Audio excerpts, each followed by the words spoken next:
Hi there, I'm Frederick, creative lead on Amnesia the Bunker. I want to take you through a few of the key aspects of the game in a small video series that we're doing here, leading up to the release on the 6th of June. This game will not hold your hand, that's for sure.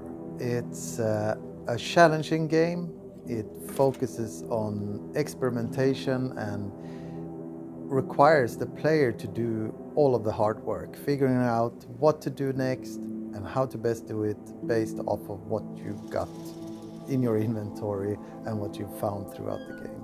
It also comes down to you experimenting with the resources, crafting them. If you believe something is possible to do, if you believe fuel to be something that can burn, then try it out, pour it on the floor, set fire to it.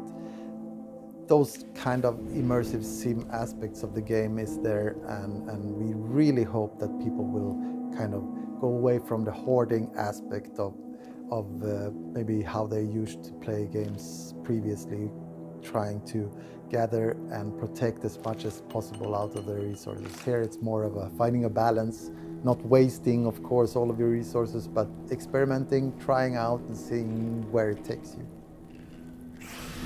We hope that this really keeps the player immersed and engaged with the game throughout the full playthrough. We're super hyped about seeing how people will take on the different challenges in this game. Now, let's talk difficulty. The Bunker is a challenging game. It's not going to hold your hand. So this means that certain players with certain skills, with certain play styles, will find it more difficult than others. They might take their time, sneak through environments, more likely to burn more fuel from the generator, etc. So we realized that early on we want to make this game approachable by most player types and not alienate anyone. Therefore, we've gone with 3 different difficulty modes on release. It's the easy mode. Easy mode is generator will burn longer, fuel will last longer, you will find more resources, the monster is not as aggressive as in other modes, even to the point where we actually have different additional save lamps out in the subsections of this of the bunker, meaning that those that are having a hard time playing it in normal or hard mode can play it on easy mode and therefore have an easier time. Normal mode is a more balanced mode, but it's important to understand that you'll likely die more than once through a normal play mode. It's what we recommend though as the starting level. It has kind of the balanced setup in somewhere in between hard and easy mode. Then of course hard mode, something that we in the team also have fallen in love with. We know the game, we understand the game now, and playing it like on hard mode, realizing that resources are limited, we really need to be experimental and creative with how we use them. It's such a fun experience, but might be tough to start with the hard mode, and start with the normal mode is probably the way to go, and the recommendation we will probably make for everyone.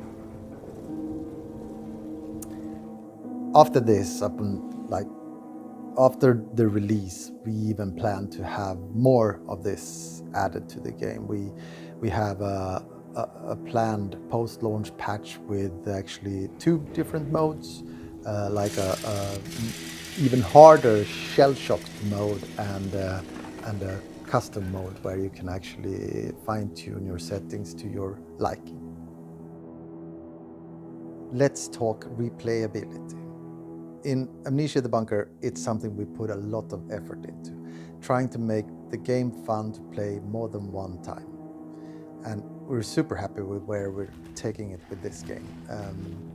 it all starts with the monster, the dynamic monster. There's basically no scripting related to the monster, not related to the rest of the game either, but especially with the monster, and that kind of lays the groundwork for how unique and different situations emerge throughout the playthrough. For example, the monster does not react to our scripts, but rather reacts to the player's actions. So if you use the noisy flashlight too much, or if you throw a grenade to blow up a door, or you trigger a trap, all of these things could lead to the monster emerging in a specific place or in a different place at a different time. So it's all very, very dynamic.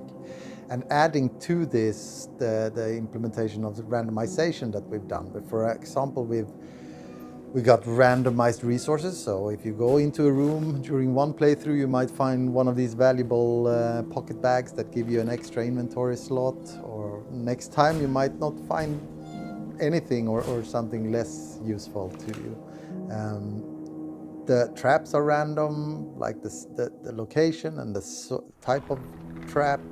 The explosive barrels are randomly placed, so the gas barrels and all of this, and it just creates certain triggers that could create situations where you need to fight a threat in a specific area or in a very unique situation every time.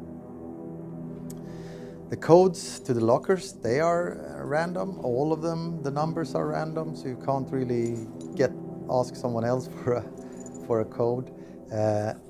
Where the dog tags are located, that's also very much random, so everything is distributed randomly in the beginning of the playthrough. So one playthrough you might find the lighter or the gas mask very early on, for example, which of course, if you have the gas mask, gas grenades and stuff like that become more of a tool for you, since you can walk through the gas yourself. So all of this changes the way the game evolves for you every playthrough. So all of this together makes for a very unique environment every time, unique setup, unique prerequisites for the player and the tools that you have. So hopefully this will make the game fun to play over and over and over again. Thank you.